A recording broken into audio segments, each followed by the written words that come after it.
Quais as mudanças, então, na prática? Na teoria regulatória, nenhuma, que foi esse ponto que a gente trouxe. Tudo isso que a gente falou já sempre esteve previsto, né? E aí, Nanda pode falar aqui um pouco sobre essas regulações, tanto a regulação da IP como um todo, quanto a regulação, né, 01, né, do regulamento PIX, que já previam aí todo esse ponto de necessidade de rastreabilidade, necessidade de conhecer o cliente, né? Isso, na teoria regulatória, não teve uma mudança, né? Teve uma especificação. Eu acho que, assim, não teve uma mudança porque os princípios da rastreabilidade, da transparência, da boa-fé já estavam lá e são princípios que, na verdade, ordenam todas as relações no mercado financeiro, no sistema financeiro, né? Então, na hora que você é uma instituição, seja uma instituição de pagamento, seja uma instituição financeira, uma instituição que está ali sob a supervisão do Banco Central, você precisa cumprir, aderir todas as normas, e a interpretação conjunta de todas essas normas já levavam a esse entendimento. O que o Banco Central fez foi ver esse comportamento do mercado, percebeu esse comportamento do mercado e percebeu que precisava de comandos mais assertivos, né? Então ele foi lá na norma e mastigou realmente o que pode e o que não pode para os participantes do arranjo do PIX, né? Que são ali participantes diretos ou indiretos. E mastigou o que é que pode e o que não pode. E aí ele soltou duas regulações. A 269, que ele soltou ano passado, e a 293, que altera a 269. Quando ele soltou a 269, foi uma mudança previsível, foi uma norma previsível. Porque a 269 dizia, não pode conta balde, e não pode que um terceiro, que não seja participante, deixe o usuário final comandar o PIX em seu ambiente. Ok. Só que aí ele tinha um artigo 90B e o 90C.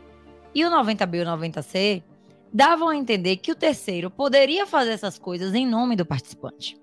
Desde que previsse no contrato, desde que desse essa visibilidade para o usuário final, desde que o pagador da ponta tivesse essa transparência, desde que ajustes ali de documentação, contratação, transparência, divulgação de informações fossem feitos. Então, se divulgou a vedação à terceirização do PIX, né, que é como se chama essa experiência de conta balde, etc.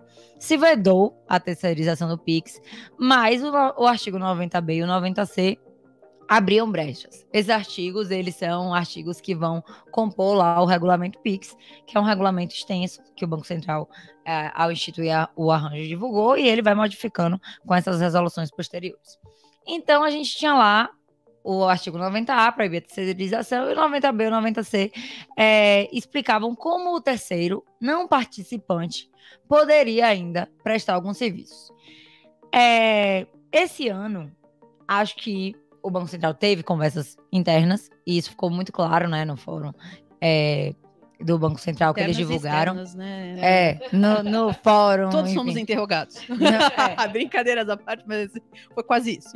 Acho que, enfim, ficou muito claro que aquilo ali, eles estavam estudando para ver se funcionava ou não, e falaram, e decidiram por serem mais duros. E a 293, ela revoga o artigo 90B e o 90C, que eram os artigos da 269 que deixavam ali o terceiro com alguma liberdade, né? O terceiro não participante, ou seja, o cliente direto dos participantes tinha alguma liberdade ali para participar de transações PIX. E aí ele fala, olha, eu vou proibir a terceirização e não tem exceção. Então tá proibida a terceirização da seguinte forma: tá proibido conta balde, ou seja, tá proibido um terceiro que não é participante ofertar conta transacional para um usuário final, está proibido. E está proibido um terceiro iniciar o PIX. A gente tem a norma aí, pode colocar a norma. Basta botar o 90A, pronto. Isso mesmo. E está proibido ao terceiro, que não é participante, prover essa experiência de iniciação do PIX. Então, não pode a conta balde e não pode, aqui no nosso entendimento, não pode que um usuário final comande uma transação num ambiente que não é provido por um participante. Então, o participante ele precisa autenticar essa transação. Claramente, isso não pode ficar na mão do terceiro. Por quê? Porque é o participante que foi homologado, testado pelo Banco Central, que está ali em compliance, que cumpre as normas, que tem a tecnologia que atende ao que o regulador quer e a segurança necessária para o arranjo. Então, isso precisa ser conversado porque a maioria dos modelos de negócio caem de grandes players que trabalham com Pix, caem nessas regras.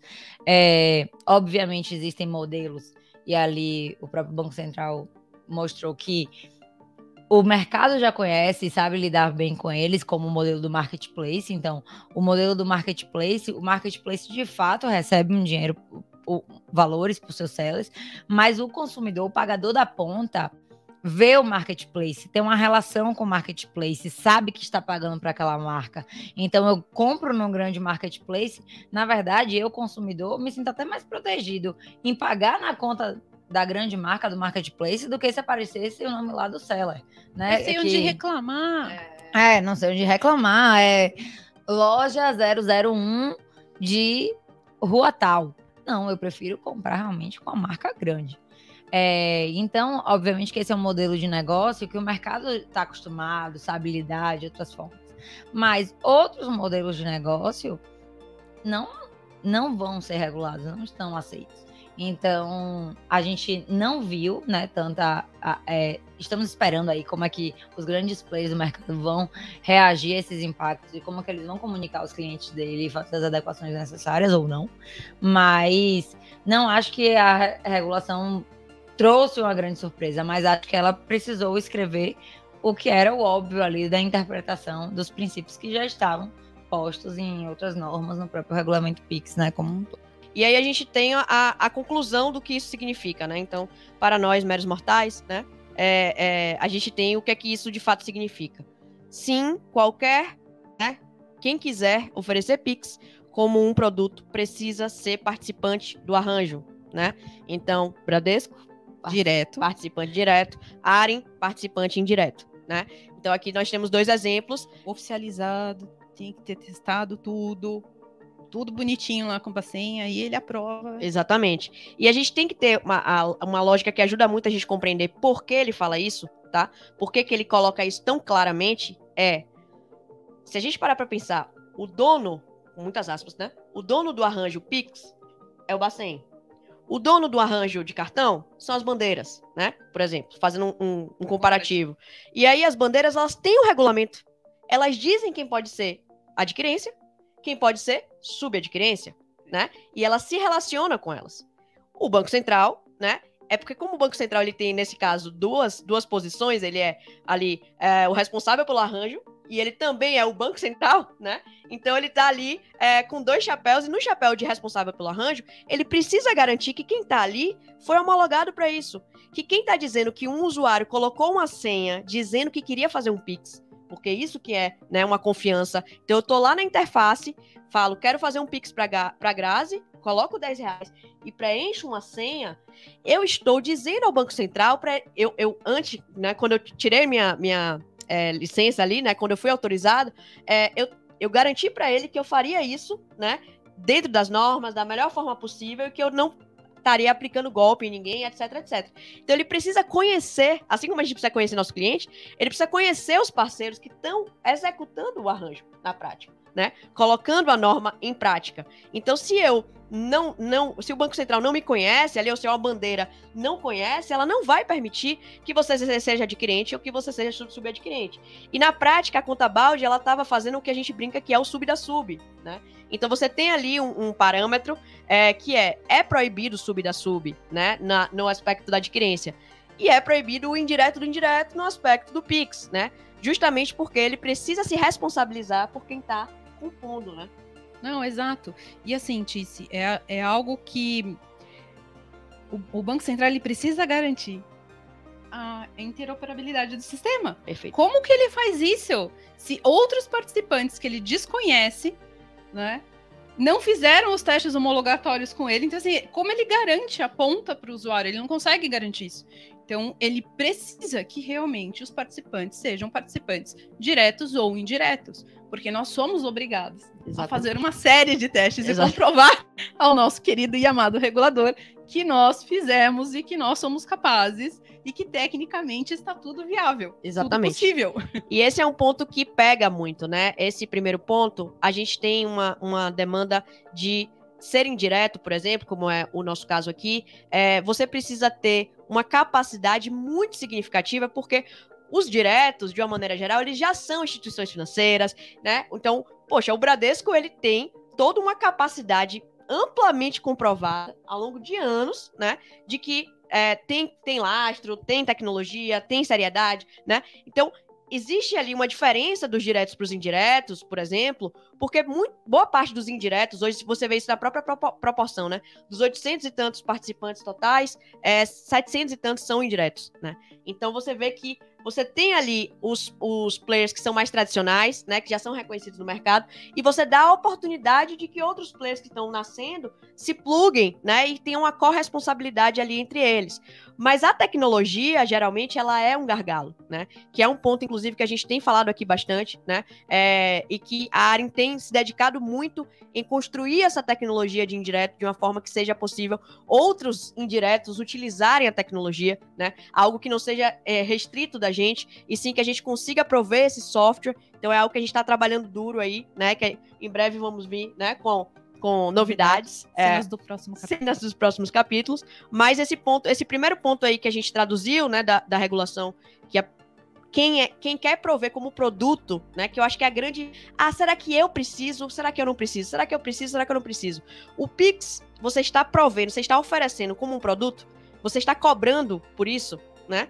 Então você precisa participar do arranjo. Do contrário, eu quero aceitar Pix. Então você vai contratar um participante e ele vai prover as APIs para que você consiga aceitar Pix. É diferente você usar o Pix como meio de pagamento para receber sua receita, de você cobrar a alguém por você estar provendo o Pix para aquela empresa, né? Sempre que a gente tiver essa dúvida, e algumas pessoas mandaram essa dúvida, né? Quando a gente publicou o artigo semana passada, eu sempre respondi assim, na dúvida, é você entender se hoje você vende Pix, né? Então você vende através do Pix ou você vende Pix? Se você vende Pix, você precisa estar participando do arranjo. Porque são coisas completamente diferentes. Então, assim, pegando um exemplo super básico, a Nanda ficou com dor de cabeça e foi na farmácia comprar. Aí chegou lá na farmácia e a farmácia falou, quer pagar com Pix? E apareceu um QR Code. E aí, Nanda, apareceu o QR Code? É ou não é? Pode ou não pode? Eu respondo. Responde? Eu acho que se o ambiente for provido pela farmácia, não pode, só se ela for participante. Agora, se tiver ali, por exemplo, uma autenticação by Arin como participante indireto, aí pode. Mas se a farmácia ela quer autenticar, lucrar com isso, vender isso como um serviço, aí não pode. Eu acho que aí o regulador foi muito claro que se você quer vender Pix e lucrar nisso como se fosse um a mais, um serviço, um produto, você precisa ser participante para isso. E a gente sabe que tem muita gente aí no mercado fazendo isso sem ser participante. Quem quiser oferecer Pix precisa ser participante? Ok. Não é permitido contas que não são contas de pagamento, ou contas correntes, contas reais, participando do arranjo Pix. Então, as contas gráficas que a gente comentou no começo, né? Não podem ali participar de uma iniciação de um Pix. E, para iniciar a ação de um Pix, é necessário fazer parte do Open Finance se você não for participante, né? Então, existe uma forma. Qual a forma, né, que o Bacen hoje, né? Então, a gente está dia 9 de março e a gente está falando sobre o que saiu na regulação.